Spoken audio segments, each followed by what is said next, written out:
Porque el Señor busca tales adoradores. Pero sigue el párrafo, sigue. Pasa que nos paramos ahí y decimos siempre, el Señor está buscando adoradores. Pero ahí no pone que el Señor busca adoradores. Vamos a leerlo entero, dice. Mas ahora viene, y ahora es cuando los verdaderos adoradores adorarán al Padre en espíritu y verdad. Porque también el Padre tales adoradores busca, ahí nos hemos parado antes, pero esto continúa, busca que le adoren. Amén, amén. No está buscando los adoradores, busca que le adoren. Amén. Por lo tanto, el Señor sabe quién es adorador y quién no. Amén. El Señor no tiene que buscar los adoradores, sabe el Señor quién es el adorador. Lo que busca el Señor es la adoración del adorador. El Señor quiere provocar tu alabanza y quiere provocar tu adoración, pero a veces el hombre no se la quiere dar, porque el espíritu no está receptivo. El espíritu no está en esa onda, en esa dimensión que Dios quiere para captar la gloria de Dios. Porque para adorar al Señor hay que estar en su onda, hay que estar en su dimensión, hay que estar en esa percepción que uno dice, ¡qué grande es Dios! ¡Qué hermoso es Dios! Y cuando percibe la grandeza y la hermosura de Dios, entonces puede decir, ¡oh, gloria a Dios! Pero porque lo has percibido antes. Si no estás en esa percepción, si no estás en esa dimensión, lo que estás haciendo es una falsa adoración. Es una apariencia, es una mecánica, y eso es religión. Eso al Señor no le gusta. Por eso se produce una frialdad más frío que el Polo Norte, porque no estás en esa dimensión. Pero cuando uno comienza a estar en esa dimensión y comienza a ver la gloria de Dios, dice la palabra del Señor que Él es el consejero admirable, de tal manera que su palabra entra en tu corazón y te quedas con la boca abierta y dices, ¡qué consejo más precioso! ¡Pero qué hermoso es el Señor! Y entonces de tu ser no puede brotar otra cosa que adoración. Dice la palabra del Señor allá en el capítulo 3 del Evangelio de Juan, hablando de Nicodemo, dice, había un hombre de los fariseos, sabéis que en el antiguo Israel había diferentes sectas. En la época del Señor estaban los fariseos, estaban los saduceos, había esenios, había herodianos, pero casi siempre oímos hablar de los fariseos, no sabemos quién son los fariseos. Pues bien, los fariseos es un movimiento religioso que surgió en el periodo intertestamentario, ¿no? Cuando nosotros decimos Nuevo Testamento y Viejo Testamento.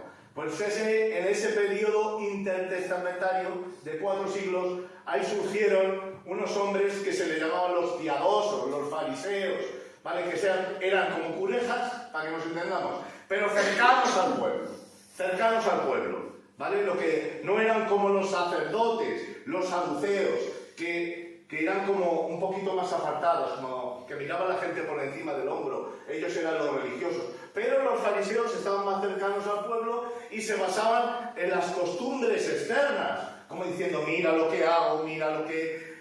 vosotros no guardáis la ley, y el Señor muchas veces les tiene que reprender. Daros cuenta que el Señor no reprende a los pecadores, le dice, oye pecador, no lo reprende, pero sí reprende a los religiosos, a aquellos que sufren las normas externas, pero que su corazón no acompaña lo que hacen externamente. Es decir, al Señor no le gusta la apariencia. Al Señor no le gusta la apariencia. Constantemente el Señor llamaba a la gente hipócrita. Hipócrita quiere decir actor. El Señor iba en contra de Hollywood. Al Señor no le gustaban los actores. Al Señor le gustaba que conforme el corazón interior tuyo, tú así actuaras. Es decir, que si el Señor te mandaba a mover esta botella y te decía, Señor, muévela hacia adelante, a ti te encantara mover la botella. Amén. Es decir, no fuera un acto forzoso, sino que el Señor cambia nuestros corazones, cambia nuestro espíritu, es un nuevo resucitar, es una nueva manera de ver las cosas, de modo que te gustan las cosas de Dios, que te deleitas en la ley del Señor, porque el Señor no quiere que seamos religiosos. El Señor quiere que nos deleitemos en su ley. Y en esa conversación que tiene con ese hombre Nicodemo, con ese hombre que era el maestro de la ley, le llega a decir, Este Nicodemo viene a verlo de noche y dice que visitarlo de noche le dice al Señor: Maestro, sabemos que vienes de Dios, porque nadie puede hacer las cosas que tú haces si no viene de Dios. Y la respuesta del Señor le dice: de cierto te digo, que si no naces de nuevo no puedes ver el reino de Dios. Le dice: tú eres un maestro de la ley, vienes de Dios como maestro, ha venido de Dios como maestro. Y Nicodemo le dice: tú no puedes ver si yo soy un maestro, porque tú no puedes ver el reino de Dios. Si no puedes ver el reino de Dios, no sabes qué función yo tengo en el reino de Dios. ¿Cómo dices que vengo de Dios como maestro? Tú no puedes ver el reino de Dios porque no has nacido de nuevo. Por lo tanto, para ver el reino de Dios, tienes que nacer de nuevo. Entonces sabrás si yo soy maestro. Me has puesto a tu altura, Nicodemo. Tú eres un maestro y me has dicho: tú eres otro maestro. Pero yo no soy un simple maestro. Yo soy el rey del reino. Amén. No soy un simple maestro. Es cuestión del ver interno, del ver conforme al corazón de Dios. Cuando el Señor te transforma y por medio del Espíritu ya resucitado, puedes distinguir las cosas y puedes saber qué función ocupa cada cual. Entre tanto, estás muy lejos de ver las cosas del reino de Dios.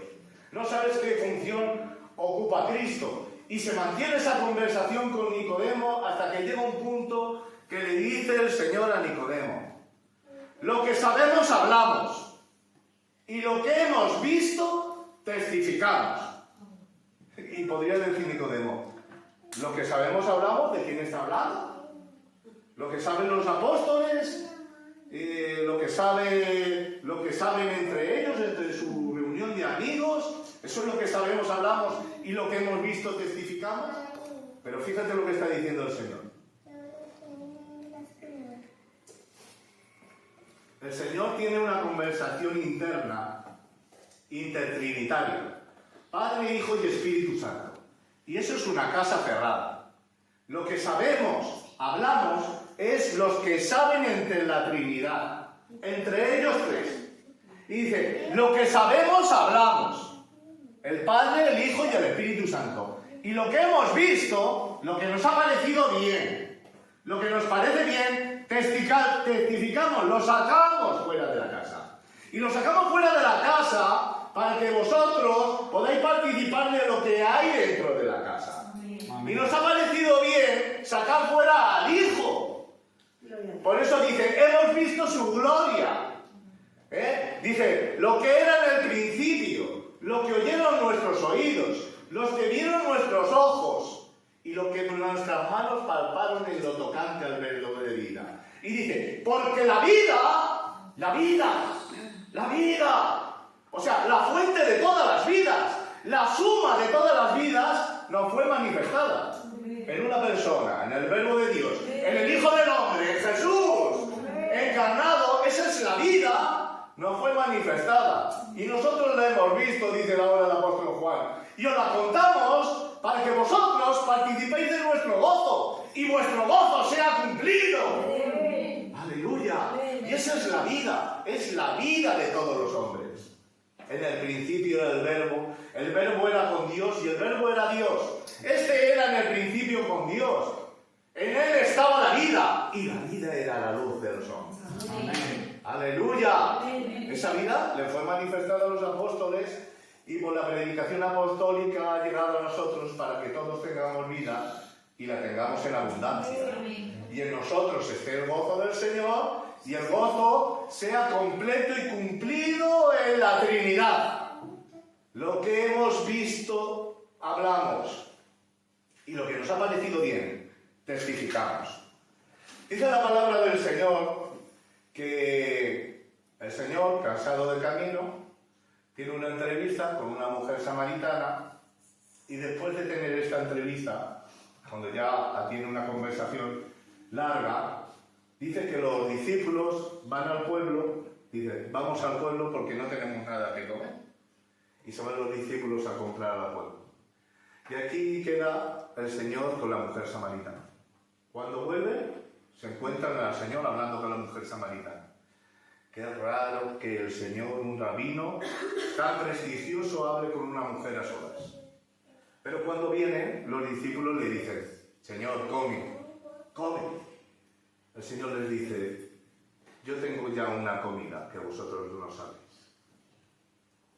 Y se preguntan, ¿habrá comido antes? ¿Habrá comido un sándwich mixto? ¿Le ha traído la mujer samaritana un sándwich mixto? Y dice, yo tengo una comida que vosotros no sabéis. La comida que yo tengo es hacer la voluntad del Padre. Amén. Y está hablando el Señor de una comida que ellos no saben, porque hay una comida que el hombre natural, que el hombre que no tiene el Espíritu de Dios, jamás ha probado. Y es hacer la voluntad de Dios, obedecer a Dios. Por eso le dice, yo tengo una comida que vosotros no sabéis. Sabéis y conocéis una comida muy bien, que es la desobediencia. Comer del fruto de la desobediencia. Comió Adán y Eva y probámonos el fruto de la desobediencia.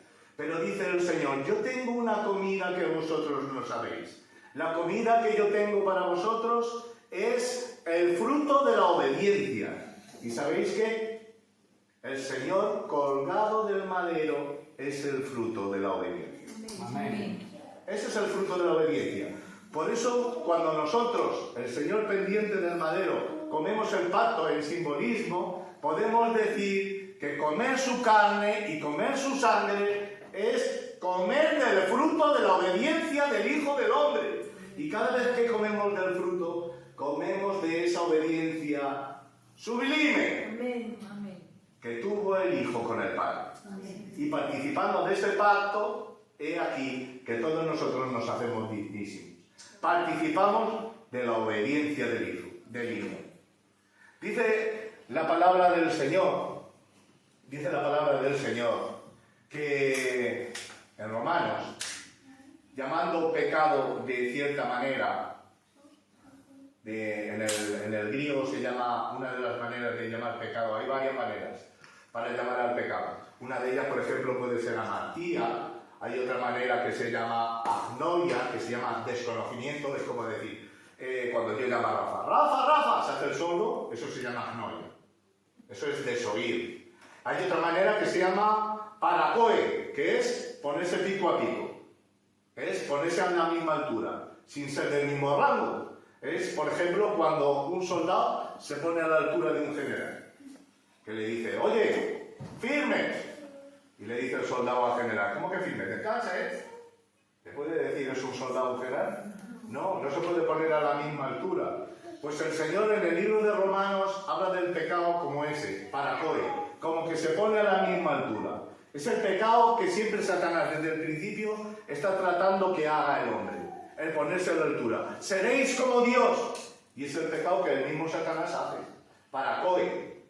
Pero os tengo que decir que el Señor, siendo paracoe, siendo a la misma altura, porque era Dios, Cristo, siendo Dios, Jesús, siendo Dios, estando a la misma altura de Dios, no se puso desde el paracoe, al lado, paracoe, se puso desde el hipocoe, que es mirando desde abajo.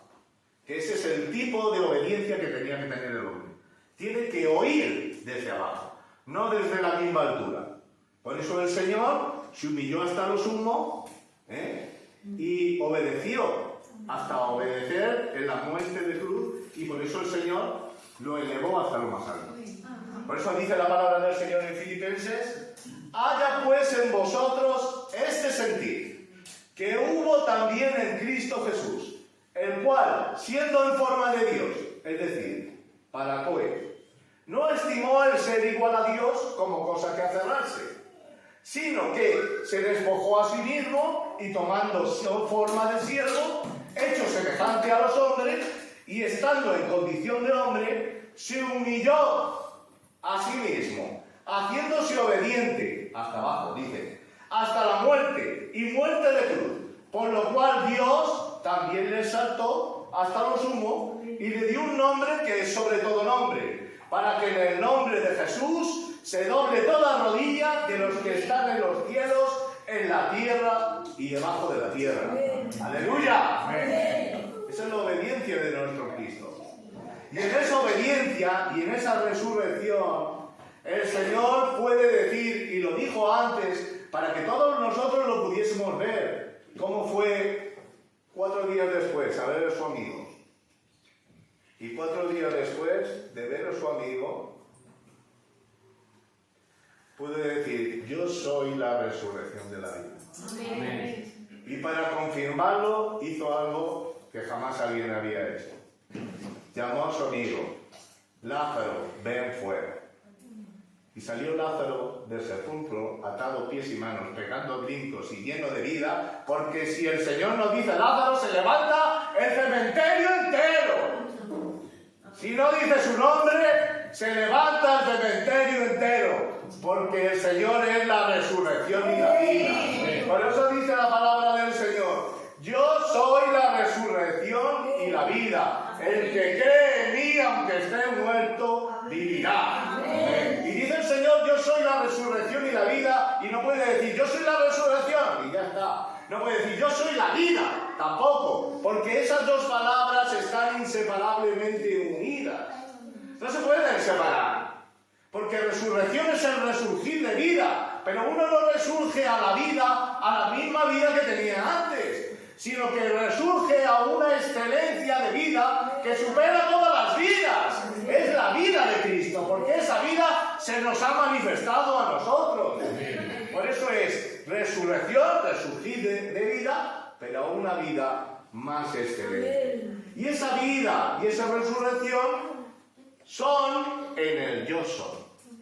Muy importante. No puede decir otra cosa que yo soy la resurrección y la vida. En ese yo soy de Cristo, en ese yo soy que también dijo en la zarza, cuando se le presentó a Moisés, en ese yo soy, en ese yo seré el que seré, ahora es yo seré el que estaré, pero en Cristo.